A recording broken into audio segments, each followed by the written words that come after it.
Accident हुआ उसमें मेरी बहन थी। और हमको रात में कॉल आया था, उसी के मोबाइल से आया था, उसके फ्रेंड्स ने किया था जो उसके साथ थे। तो जैसे आया कॉल वैसे ही हम पुणे के लिए निकल गए। तो उसके मोबाइल से आया था कॉल, तो अभी हमको पता चला। क्या बताया था फ्रेंड्स ने कॉल पर, क्या बात है? वो तो यही बोल रहे थे, उन्होंने डायरेक्टली एकदम वो नहीं किया। पहले तो ये बोला कि अब एक्सीडेंट हो गया है, आप जल्दी आ जाओ। तो हमने बोला, हम एकदम घबरा गए कि एकदम से कैसे जाएंगे। तो फिर और थोड़ा सा क्या हुआ पूछने के बाद बोले कि अश्विनी की डेथ हो गई है, तो आप जल्दी आ जाओ पुणे। तो हमको जैसे ही ऐसा पता चला हम निकल गए बाय कार। वहाँ जाकर आपने क्या देखा? वहाँ पर तो एक तो हमारी फ़्लाइट्स वगैरह डिले हो गई थी, तो उसकी वजह से टाइम हो गया। तो उसकी वजह से पीएम में टाइम हो गया। तो जैसे ही हम हॉस्पिटल पहुँचे उसके बाद सब फॉर्मेलिटीज़ करके पीएम पे गई बॉडी। उसमें भी बहुत आई थिंक, क्योंकि बॉडीज़ ज़्यादा थी पुणे में, हॉस्पिटल में एक ही शायद पीएम का है डिपार्टमेंट। तो उसमें हमको कुछ 5-6 घंटे लग गए थे। तो वहाँ से फिर हम बॉडी लेके डायरेक्ट जबलपुर आ गए बाय एम्बुलेंस। आपकी बहन क्या किया था आपकी, जो तब से पुणे पर? पुणे में तो उसने अपना ग्रेजुएशन बीटेक जो है वो वहाँ से किया। फिर उसकी वहीं से जॉब लग गई थी। तो कोरोना के टाइम से फिर वर्क फ्रॉम होम था, और अभी रिसेंटली गई थी वो, 4 महीने हुए थे, 5 महीने हुए थे उसको पुणे शिफ्ट हुए। पुणे कब से रह रही थी पुणे में? जबलपुर कब आना है? पुणे लगभग 6 साल से उसका ग्रेजुएशन और ऑफिस चल रहा था, 6 साल से पुणे में। और फिर कोरोना के बाद वो घर पे ही रहती थी, वर्क फ्रॉम होम। अभी रिसेंटली गई थी वो जनवरी में पुणे। हादसा क्या हुआ था, क्या पता चला? हादसा तो हमको अभी, मतलब जब एक्सीडेंट हुआ तो यही पता था कि एक स्पीड में आई कार, उसने डैश मारा, उसकी वजह से उसको हेड इंजरी हुई और ऑन द स्पॉट डेथ हो गई।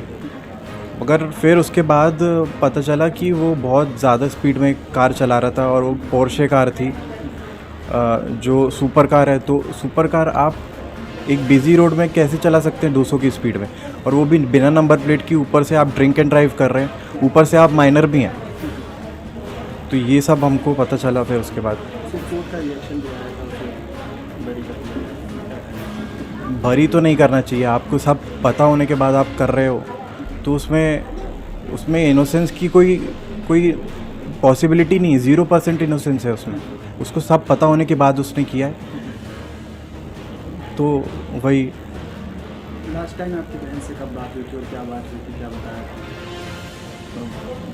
पिछले दिन ही हुई थी, 17 को ही हुई थी बात। वही उसने बताया था कि रात में हम मेरी फ्रेंड आई है इंदौर से, उसके साथ डिनर पे जाएंगे, बस इतना बताया था उसने। हादसे के समय क्या उसकी सहेली मेडिकल ट्रीटमेंट में जा रहे थे? हाँ, उन लोग फ्रेंड्स थे, फ्रेंड्स के साथ ग्रुप गया था पूरा। और फिर उन लोग खाना खा के निकले, कुछ 2:30 पे निकले थे शायद। तो ये अपने फ्रेंड के साथ पहले निकल गई, क्योंकि इनकी बाइक बाहर ही रखी हुई थी शायद, और बाकी की पार्किंग में रखी हुई थी। तो ये पहले निकल गई, इन्होंने यू टर्न मारा और पीछे से ही कार ने आके डैश मारा। फिर ये कोई पहले दूसरे के बच्चे ने नहीं किया है ना, कि कार चला ली और ठोक दी। उसमें आप उसको बोल सकते हो 17 साल के अब लड़के नहीं, आदमी होते 17 साल के, उनको सब समझ में आता है। आज के पहले नहीं आता होगा, मेरे को नहीं पता, मगर आज के दौर में 17 साल का लड़का 35 साल की उम्र के हिसाब से अपना ब्रेन रखता है, उसको सब पता होता है कि क्या होता है क्या नहीं होता, और वो डिसीजंस भी वैसे ही ले सकता है। अब इनके डिसीजंस पता नहीं कैसे, और इनके माँ बाप के डिसीजंस पता नहीं मुझे कैसे हैं। सज़ा तो होनी चाहिए, और कानूनन जो भी कार्रवाई होनी चाहिए सही तरीके से, मैं यही चाहता हूँ। कम उम्र में गाड़ी नहीं देना चाहिए, चाहे कितनी भी कुछ भी हो, नहीं देना चाहिए। आपके पास कितना पैसा है, क्या आपके साथ भी हादसा हो सकता है। अगर वो कहीं ऐसी स्पीड करता, कोई नहीं रहता, वो जाके किसी भी क्रॉसिंग में कुछ भी उसके साथ हो सकता है, उसके साथ भी हो सकता है। वो हुआ नहीं, उसकी किस्मत है वो। और मैं चाहता हूँ कि सज़ा मिले तो, और ऐसा एक एग्ज़ाम्पल सेट हो कि ये सब और पुलिस में भी ऐसे प्रावधान हो कि आप बिना लाइसेंस प्लेट और माइनर जो गाड़ी चला रहे हैं, ड्रिंक एंड ड्राइव कर रहे हैं, आप हेलमेट तो पकड़ लेते हैं तुरंत में, मगर गाड़ी के अंदर कौन बैठा है, वीआईपी बैठा है तो आप तो देखते ही नहीं है नंबर। आज मैंने कितनी वीआईपी गाड़ियाँ देखी बिना नंबर प्लेट की चलती हैं और सालों से चल रही हैं और उनको कुछ नहीं होता। तो ये एक नया कानून आना चाहिए कि आप वीआईपी हो तो नंबर प्लेट लगाओ ना, आप नंबर प्लेट क्यों नहीं लगाते? और माइनर्स को कैसे दे रहे हो? आपकी गाड़ी में ब्लैक फिल्म कैसे है? ब्लैक फिल्म की है आपको परमिशन तो करो, मगर आप माइनर्स को नहीं दे सकते ना अपनी गाड़ी।